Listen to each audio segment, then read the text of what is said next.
Have you ever felt like you're really striving for something, maybe a new goal or, more freedom, greater success, but it feels like there's this unseen force, almost like an invisible tether, just kind of holding you back? What if you could actually shape your reality intentionally to get exactly what you desire? Like, really take the reins. Well, that's what this deep dive is all about. We're exploring that connection, the one between our thoughts, our inner vibration, and the universal laws that apparently govern manifestation. Today, we're really digging into insights from vibration, paradigm, and manifestation, a guide to reality creation. Right. Our mission is to unpack how our internal states and these really deep patterns that the Source calls them, paradigms, how they powerfully influence our ability to attract what we want.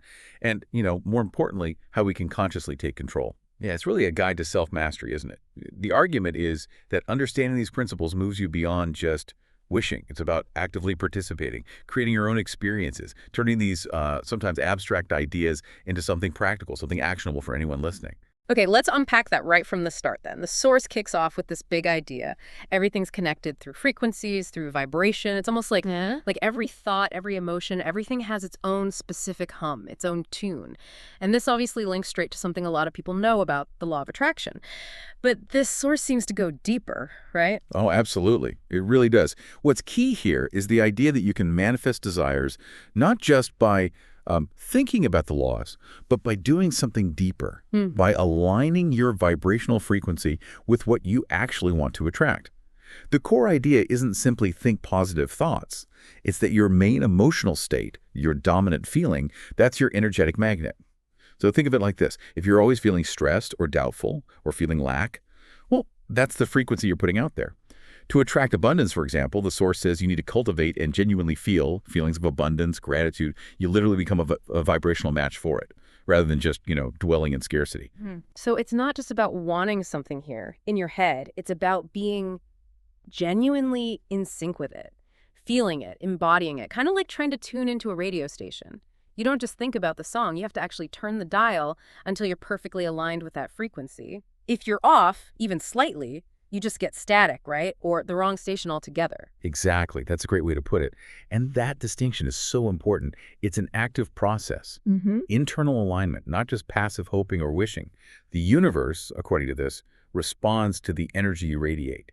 And that energy is a direct reflection of your internal state. So if you desire calm, you have to cultivate calmness inside yourself first. You can't just wait for things outside to make you feel calm. It's a proactive internal shift. Okay, this vibrational alignment idea, it sounds really empowering, but let's be real. For someone maybe struggling with daily stress, feeling bombarded by negativity, how realistic is it to keep that high vibration going? Is it really that simple, or are there hidden roadblocks? That's a really crucial question. And it leads us right into what the source highlights as maybe the biggest hurdle, these deeply ingrained paradigms. This is where it gets really interesting, I think, because it helps explain why sometimes positive thinking just doesn't seem to stick, The guide suggests that even when we consciously try to align, try to feel good, there are often these invisible scripts, these embedded patterns and beliefs running in the background.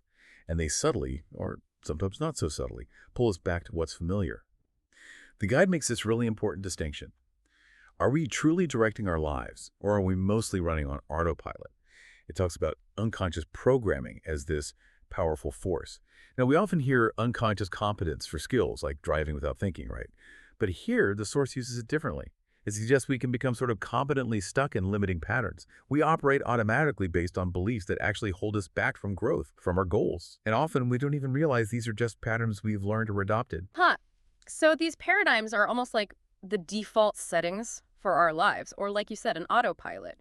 We might consciously think we're choosing a new destination, setting a new course, but these deeply programmed patterns, this old software maybe, keeps overriding the new commands, pulling us back to what feels normal, even if normal is exactly what we're trying to change, like using an old GPS that keeps rerouting you back to your old address you moved from years ago. That's a perfect analogy, actually. And the really insidious part, they're often operating completely beneath our conscious awareness. They get formed through repetition, maybe stuff from childhood, societal messages, you name it. Think about common beliefs around money, for example. Things like money's hard to earn, or maybe rich people are somehow bad. If those ideas are deeply lodged in your subconscious as paradigms, even if your conscious mind is saying, I want financial success, Your actions, your decisions, even the opportunities you notice might be subtly shaped to align with that deeper limiting belief. It helps explain why someone can work incredibly hard, do all the right things on the surface, but still hit a frustrating ceiling or keep repeating the same financial struggles. Wow. So it's not just about changing our surface thoughts. It's like Mm. we need to reprogram the whole operating system of our mind. The source uses this really helpful visual model of the mind to explain this, the conscious versus the subconscious. I found that quite useful. It makes these abstract ideas feel a bit more concrete, you know? Yes, that model is fantastic, often shown like an iceberg, right? The conscious mind is just the tip you see. And then there's this huge, powerful subconscious mind beneath the surface. The conscious mind, that's where we have free will. It thinks, analyzes, sets goals. It's where we choose our thoughts, entertain new ideas, like say, okay, I want to be successful. Right. But the subconscious mind, that's a whole different ballgame. It's the powerhouse. And critically, it accepts whatever you feed it. It doesn't judge. It doesn't analyze if it's good or bad, true or false. It just takes whatever gets impressed upon it deeply, repeatedly, as absolute truth. And that's where those paradigms live. They're formed there. So if you keep feeding your subconscious thoughts of limitation or fear or self-doubt, whether you do it consciously or just through repeated negative experiences, those become the operating instructions, the unquestioned rules. And to connect this to real life, the source uses some pretty compelling anecdotes, stories illustrating how this programming impacts results in areas like wealth and freedom.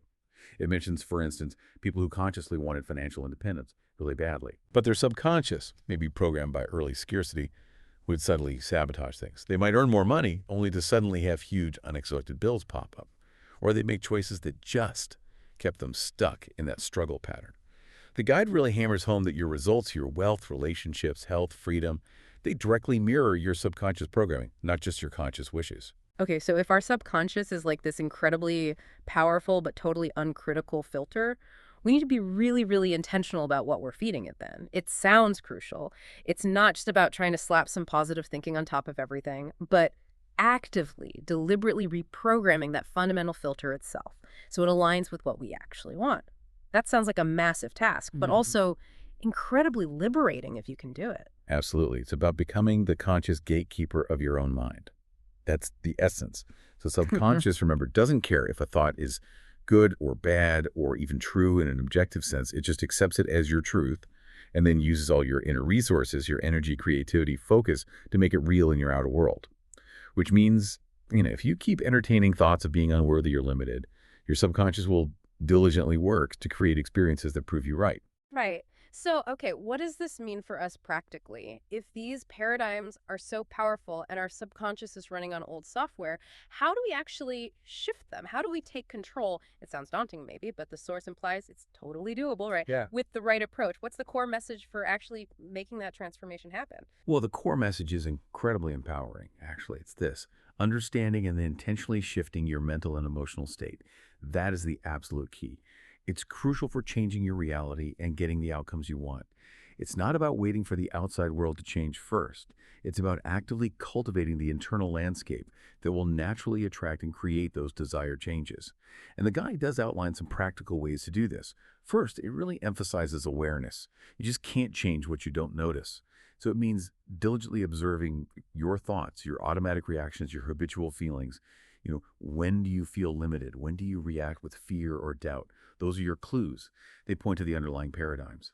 Second, it's about deliberate thought selection. Since the conscious mind chooses and the subconscious accepts, you have to consciously, purposefully choose thoughts that align with the reality you want to create. Now, this isn't about pretending problems don't exist, but about shifting focus towards solutions, possibilities, and importantly, gratitude. Third, and this might be the most profound part, is the power of emotional cultivation. This loops right back to the vibrational alignment we talked about. If you want to attract joy, you have to find ways to generate feelings of joy within yourself now. Maybe through specific gratitude practices or visualization that feels real, or just doing things that genuinely lift your spirits. The guide suggests that consistently putting yourself in the desired emotional state, even if your current reality doesn't match it yet. That's a powerful form of active reprogramming for the subconscious, like a daily mental and emotional workout routine. So it really does sound like it boils down to actively choosing our thoughts and feelings consistently, day in, day out. Rather than just letting them happen to us or being swept along by those old unconscious habits, those paradigms, it's a continuous, proactive thing. It's work.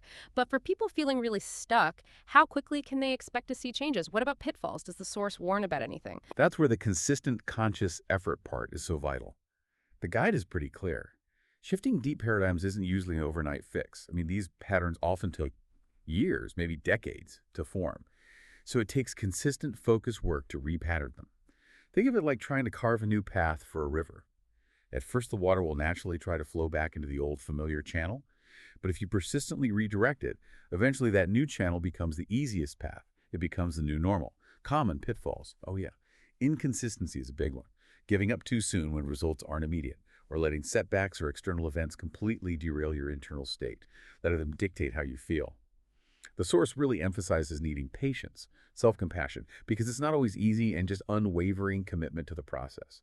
It's about celebrating the small wins, the small shifts in feeling or thinking, understanding that every single conscious choice you make, every time you deliberately choose a thought or feeling that aligns with your desired future, you're building momentum, brick by deliberate brick. And when you consciously direct your mind like that, consistently, you start overriding those old limiting programs. Your vibrational frequency naturally starts to lift to align with your real desires. And that creates this powerful synergy, allowing you to start manifesting the life you truly want instead of the one dictated by old, outdated programming. Wow, okay, what an exploration that was. We've really covered some ground. From that universal hum of vibration and how it connects to the law of attraction, through understanding those hidden architects, the paradigms shaping our reality without us even noticing, and finally landing on this idea of the huge potential we unlock when we intentionally, consistently shift our own mental and emotional states. It really does sound like a shortcut to taking charge, to personal mastery. Absolutely. Understanding these kinds of universal laws and how your own mind works internally, it isn't just interesting theory. The argument is that it's the most direct route to actually manifesting what you truly desire deep down. It's all about empowering you, the listener, to be the conscious, deliberate creator of your own life, not just someone passively watching it happen. Definitely. And as we wrap up this deep dive, I just want to leave you with one final thought, something to maybe mull over after we finish here. If our subconscious mind really does accept whatever it's fed without any judgment and then works tirelessly to make it real, what are you intentionally feeding yours right now, today? What input are you consistently giving it to shape the reality you truly desire? Really think about that daily mental diet. We'll catch you on the next deep dive.